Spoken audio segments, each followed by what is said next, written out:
ಸರ್ಕಾರ ರಚನೆಯಾಗಿ 1.5 ತಿಂಗಳ ಬಳಿಕ ಕೊನೆಗೂ ಮುಹೂರ್ತ ಫಿಕ್ಸ್ ಆಗಿದೆ ಸಚಿವ ಸಂಪುಟ ವಿಸ್ತರಣೆಗೆ. ಸದ್ಯ ಇದ್ರ ಬಗ್ಗೆ ಮಾತನಾಡೋದಿಕ್ಕೆ ಪ್ರಬಲ ಸಚಿವಾಕಾಂಕ್ಷಿಯಾಗಿರುವಂತಹ ಬಾಲಕೃಷ್ಣ ಅವರಿದ್ದಾರೆ. ನಾನು ಅವ್ರನ್ನೇ ಮಾತನಾಡಿಸ್ತಾ ಹೋಗ್ತೀನಿ.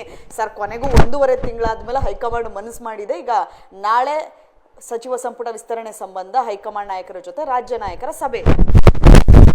1.5 ತಿಂಗಳು ಅಂತಂದರೆ ನಮ್ಮ ರಾಷ್ಟ್ರೀಯ ನಾಯಕರಾದಂಥ ರಾಹುಲ್ ಗಾಂಧಿಯವರು, ರಾಷ್ಟ್ರೀಯ ವಿರೋಧ ಪಕ್ಷದ ನಾಯಕರು, ಅವರು ಇರಲಿಲ್ಲ. ಅವರು ಇದ್ದಿಲ್ಲದೆ ಇರೋದ್ರಿಂದ 15 ದಿವಸ ತೊಂದರೆ ಆಯಿತು. ಈಗ ಬಂದ ತಕ್ಷಣ ಈ ನೀಟಿನ ಗಲಾಟೆ ಪ್ರಾರಂಭ ಆಗಿದ್ದರಿಂದ ಆ ಗಲಾಟೆ ಮುಗಿಯೋವರೆಗೂ ಕೂಡ ಯಾವುದೇ ಒಂದು ವಿಸ್ತರಣೆ ಬೇಡ ಅಂತೇಳಿ ಹೈಕಮಾಂಡ್ ಹೇಳಿತ್ತು. ಗಲಾಟೆ ಮುಗಿದಿದೆ. ಈಗ ನಮ್ಮ ಮುಖ್ಯಮಂತ್ರಿಗಳು, ನಮ್ಮ ನಾಯಕರಾದಂಥ ಸಿದ್ದರಾಮಯ್ಯನವರು, ನಮ್ಮ ಅಧ್ಯಕ್ಷರಾದಂಥ ಹರಿಪ್ರಸಾದ್ ಅವರು, ಮಲ್ಲಿಕಾರ್ಜುನ್ ಖರ್ಗೆ ಸಾಹೇಬರು ಎಲ್ಲರೂ ಕೂಡ ಹೋಗಿದ್ದಾರೆ ಡೆಲ್ಲಿಗೆ. ಬಹುಶಃ ಈ ವಾರದಲ್ಲಿ ತೀರ್ಮಾನ ಆಗ್ತದೆ, ಮುಂದಿನ ವಾರದಲ್ಲಿ ತೀರ್ಮಾನ ಆಗ್ತದೆ.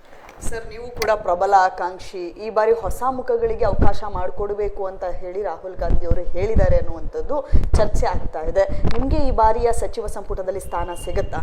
ನಾನು ಹೊಸ ಮುಖ ಅಲ್ವಾ, ನನಗೂ ಸಿಗ್ಬೋದು. ರಾಹುಲ್ ಗಾಂಧಿಯವರವರ ಅಭಿಪ್ರಾಯ ಮತ್ತು ಅವರ ಮಾತಿನಂತೆ ನಮಗೂ ಕೂಡ ಹೊಸ ಮುಖ ಆಗಿರೋದ್ರಿಂದ ಸಿಗ್ತದೆ ಅಂತಕ್ಕಂಥ ವಿಶ್ವಾಸ ಇದೆ. ಸರ್, ಈಗ ಆಲ್ರೆಡಿ ಡಿ.ಕೆ. ಶಿವಕುಮಾರ್ ಅವರ ಜೊತೆ ಮೊದಲಿನಿಂದಲೂ ಕೂಡ ನೀವು ನಿಂತ್ಕೊಂಡಿದ್ದವರು. ಡಿ.ಕೆ. ಶಿವಕುಮಾರ್ ಅವರು ಏನಾದರೂ ಮಾತು ಕೊಟ್ಟಿದ್ದಾರಾ? ಈ ಬಾರಿ ನನ್ನ ಸಚಿವ ಸಂಪುಟದಲ್ಲಿ ನೀ ಇರ್ತೀಯ, ಆ ಥರದ್ದೇನಾದರೂ ಆಶ್ವಾಸನೆ ಕೊಟ್ಟಿದ್ದಾರಾ? ನಾನು ನನ್ನನ್ನು ಮಂತ್ರಿ ಮಾಡಲಿ ಅಂತ ಅವ್ರ ಜೊತೆ ನಿಂತ್ಕೊಳ್ಳಿಲ್ಲ. ಕಾಂಗ್ರೆಸ್ ಪಕ್ಷದಲ್ಲಿ ಅಧ್ಯಕ್ಷರಾಗಿ, ಪಾರ್ಟಿ ಸಂಘಟನೆಯಲ್ಲಿ ಸಕ್ರಿಯವಾಗಿ, ಕಡೆಯದಾಗ ಅಧ್ಯಕ್ಷರಾಗಿ ನಮ್ಮ ಮುಖ್ಯಮಂತ್ರಿ ಸಿದ್ದರಾಮಯ್ಯನವ್ರ ಜೊತೆ ಸೇರಿ, ಮಾಜಿ ಮುಖ್ಯಮಂತ್ರಿಗಳ ಜೊತೆ ಸೇರಿ ಸರ್ಕಾರನ ಅಧಿಕಾರಕ್ಕೆ ತಂದರು.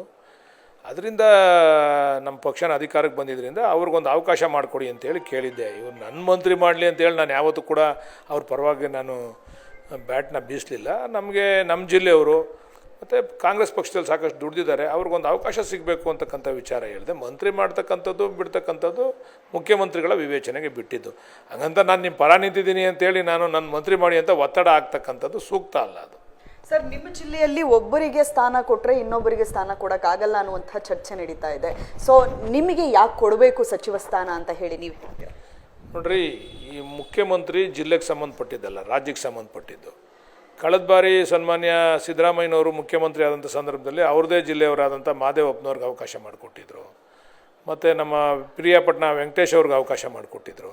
ಅದರಿಂದ ಆ ಲೆಕ್ಕ ಬರೋಲ್ಲ, ಮುಖ್ಯಮಂತ್ರಿಗಳಿಗೆ ಆ ಲೆಕ್ಕ ಬರೋದಿಲ್ಲ. ಮುಖ್ಯಮಂತ್ರಿ ರಾಜ್ಯಕ್ಕೆ ಸಂಬಂಧಪಟ್ಟವರು, ಜಿಲ್ಲೆಗೆ ಒಂದು ಪ್ರಾತಿನಿಧ್ಯ ಬೇಕಲ್ಲ. ಈಗ ಮುಖ್ಯಮಂತ್ರಿಗಳು ಉಸ್ತುವಾರಿ ಸಚಿವರಾಗ್ಲಿಕ್ಕೆ ಸಾಧ್ಯ ಇಲ್ಲ, ಜಿಲ್ಲೆ ಉಸ್ತುವಾರಿ ಸಚಿವರಾಗ್ಲಿಕ್ಕೆ ಸಾಧ್ಯ ಇಲ್ಲ. ಅಲ್ಲಿ ಮಂತ್ರಿ ಮಾಡೇ ಉಸ್ತುವಾರಿ ಸಚಿವರಾಗಬೇಕು. ಅದರಿಂದ ಒಂದು ಅವಕಾಶ ಮಾಡಿಕೊಡಿ. ನಾನು ಸೀನಿಯರ್ ಇದ್ದೀನಿ, 5 ಬಾರಿ ಶಾಸಕನಾಗಿದ್ದೇನೆ. ಕಾಂಗ್ರೆಸ್ ಪಕ್ಷದಲ್ಲಿ ನಾನು ಕಾಂಗ್ರೆಸ್ ಪಕ್ಷಕ್ಕೆ ಸೇರಿಕೊಂಡಾಗಿದ್ದನು ಕೂಡ ಯಾವುದೇ ಚ್ಯುತಿ ಬರದೇ ಇರತಕ್ಕಂಥ ರೀತಿಯಲ್ಲಿ, ಪಕ್ಷಕ್ಕೆ ತೊಂದರೆ ಆಗದೇ ಇರತಕ್ಕಂಥ ರೀತಿಯಲ್ಲಿ ಉಪಚುನಾವಣೆಗಳಿರ್ಬೋದು, ಸಂಘಟನೆ ವಿಚಾರ ಇರ್ಬೋದು, ಎಲ್ಲ ವಿಚಾರದಲ್ಲೂ ಕೂಡ ಸಕ್ರಿಯವಾಗಿ ಕಾಂಗ್ರೆಸ್ ಪಕ್ಷದ ಬಲವರ್ಧನೆಗೆ ಕೆಲಸ ಮಾಡಿದ್ದೀನಿ. ಅದಕ್ಕೆ ನನಗೆ ಅವಕಾಶ ಮಾಡಿಕೊಡಿ ಅಂತ ಮನವಿ ಮಾಡ್ತಾಯಿದ್ದೀನಿ. ಸರ್, ನೀವು ಸಾಕಷ್ಟು ಸಚಿವಾಕಾಂಕ್ಷಿಗಳು ಈಗ ಆಲ್ರೆಡಿ ದೆಹಲಿಯನ್ನು ತಲುಪಿದ್ದಾರೆ. 30ರಿಂದ 40 ಸಚಿವಾಕಾಂಕ್ಷಿಗಳು ದೆಹಲಿಯಲ್ಲಿದ್ದಾರೆ. ಸೊ ನೀವು ದೆಹಲಿಗೆ ಹೋಗ್ತೀರಾ? ಇಲ್ಲ, ನಾನು ಯಾರ್ಯಾರನ್ನ ಭೇಟಿ ಮಾಡಬೇಕು ಎಲ್ಲರನ್ನೂ ಇಲ್ಲೇ ಭೇಟಿ ಮಾಡಿದ್ದೇನೆ. ಮುಖ್ಯಮಂತ್ರಿಗಳನ್ನ, ಮಾಜಿ ಮುಖ್ಯಮಂತ್ರಿಗಳನ್ನ, ರಾಜ್ಯ ನಮ್ಮ ಪಕ್ಷದ ಅಧ್ಯಕ್ಷರನ್ನ, ಖರ್ಗೆ ಸಾಹೇಬ್ರನ್ನ ಎಲ್ಲರನ್ನೂ ಕೂಡ ಇಲ್ಲೇ ಭೇಟಿ ಮಾಡಿದ್ದೇನೆ. ವೇಣುಗೋಪಾಲ್ ಅವ್ರನ್ನ ಕಳೆದ ಬಾರಿ ಹೋಗಿ ಭೇಟಿ ಮಾಡ್ಕೊಂಬಂದಿದ್ದೆ. ಸುರ್ಜೇವಾಲಾ ಸಾಹೇಬ್ರ ಹತ್ರನೂ ಕೂಡ ಮಾತಾಡಿದ್ದೇನೆ. ಅದರಿಂದ ನಾನೇನು ಡೆಲ್ಲಿಗೆ ಹೋಗ್ತಕ್ಕಂಥ ಅವಶ್ಯಕತೆ ಇಲ್ಲ ಅಂತ ಅಂದ್ಕೊಂಡಿದ್ದೀನಿ ನಾನು. ಸೊ ಆದರೆ ನಾಳೆ ಅನೌನ್ಸ್ ಆಗುವಂತಹ ಲಿಸ್ಟಲ್ಲಿ ನಿಮ್ಮ ಹೆಸರು ಇರುತ್ತೆ ಅನ್ನುವಂಥದ್ದು ನಿಮಗೆ ಕಾನ್ಫಿಡೆನ್ಸ್ ಇದೆ? ಆ ರೀತಿ ಇಲ್ಲ, ಮುಖ್ಯಮಂತ್ರಿಗಳ ತೀರ್ಮಾನ, ವಿವೇಚನೆ. ಮುಖ್ಯಮಂತ್ರಿಗಳು ಮಾಡಬೇಕು ಅಂತಕ್ಕಂಥ ಮನವಿಯನ್ನು ಮುಖ್ಯಮಂತ್ರಿಗಳಿಗೆ ಮಾಡಿದ್ದೇನೆ. ನಾನು ನಿಮ್ಮ ಪರ ನಿಂತಿದ್ದೇನೆ, ನನಗೆ ಕೊಡಿ ಅಂತಕ್ಕಂಥದ್ದು ಸೂಕ್ತ ಅಲ್ಲ. ನನಗೆ ಅರ್ಹತೆ ಇದೆ, ನನಗೆ ಪರಿಗಣಿಸಿ ಅಂತ ಮನವಿಯನ್ನು ಮಾಡಿದ್ದೇನೆ. ಏನು ಹೇಳಿದರು ಸರ್ ಡಿ.ಕೆ. ಶಿವಕುಮಾರ್? ಆಯಿತು, ನಾನು ಹೈಕಮಾಂಡ್ ಹತ್ರ ಚರ್ಚೆ ಮಾಡಿ ತೀರ್ಮಾನ ತಗೊತೀನಿ ಅಂತ ಹೇಳಿದ್ರು. ಇವಿಷ್ಟು ಬಾಲಕೃಷ್ಣ ಅವರ ಮಾತುಗಳು. ಕ್ಯಾಮ್ರಾ ಪರ್ಸನ್ ಸತೀಶ್ ಜೊತೆ ವಿದ್ಯಾಶ್ರೀ, ಏಷ್ಯಾನೆಟ್ ಸುವರ್ಣ ನ್ಯೂಸ್, ಬೆಂಗಳೂರು.